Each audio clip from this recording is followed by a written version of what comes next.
ঢাকার ফার্মগেটে metro rail দুর্ঘটনায় নিহত আবুল কালাম আজাদের মরদেহ তার গ্রামের বাড়িতে জানাজা শেষে দাফন করা হয়েছে। এর আগে শরীয়তপুরের নড়িয়া উপজেলার ঈশ্বরকাঠি গ্রামের মোক্তারের চর পূর্ব পোড়াগাছা ইসলামিয়া দাখিল মাদ্রাসা মাঠে সকাল ৯টায় দ্বিতীয় জানাজা অনুষ্ঠিত হয়।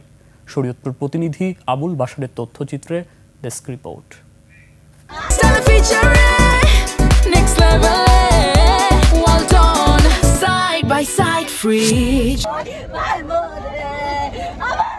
শোকের মাতম চলছে নিহত কালামের বাড়িতে। স্বজন হারানোর বেদনা মেনে নিতে পারছেন না কিছুতেই। আমার সন্তান কাকে বাবা বলে ডাকবে? এই অবুঝ বাচ্চাদের পাশে কে দাঁড়াবে?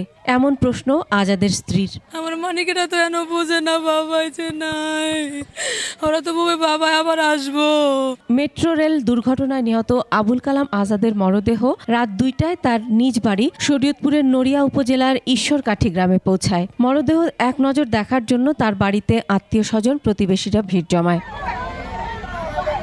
সকাল ৯টায় বাড়ির পাশে মোক্তারের চর পূর্ব পোড়াগাছা ইসলামিয়া দাখিল মাদ্রাসা মাঠে দ্বিতীয় জানাজা অনুষ্ঠিত হয়। শুধুমাত্র সরকারের এই গাফিলতির কারণে আজকে তার দুটো ছেলে আছে, সন্তান আছে, একটা ছেলে একটা মেয়ে আছে, এই দায়িত্ব কে নিবে? ভবিষ্যতে যেন এরকম কোনো দুর্ঘটনা না ঘটে, এরকম অকাল মৃত্যু কারো না হয়। আজাদের স্বজন ও এলাকাবাসীর দাবি সরকার যেন এই অসহায় পরিবারটির পাশে দাঁড়ান। আমরা চাই সরকারের থেকে যেভাবে চলাফেরা করতে পারে অথবা এর কোনো অনুদান দিয়ে যেভাবেই সম্ভব আমরা এটা চাই জানি কিছু পাক। মেট্রো রেলের কাজের সাথে যে সংশ্লিষ্ট ঠিকাদার, সংশ্লিষ্ট সরকারি কর্মকর্তা এবং যারা ওই সময় সরকারের দায়িত্বে ছিলেন তাদের সকলে এর জন্য দায় বহন করত। স্থানীয় পর্যায়ে আজাদের পরিবারের জন্য সব ধরনের সহযোগিতার আশ্বাস দিয়েছে স্থানীয় প্রশাসন।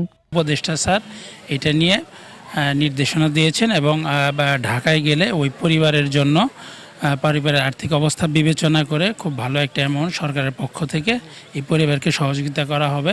দ্বিতীয় জানাজা শেষে নড়িয়া কেন্দ্রীয় জামে মসজিদ কবরস্থানে আজাদের মরদেহ দাফন করা হয়।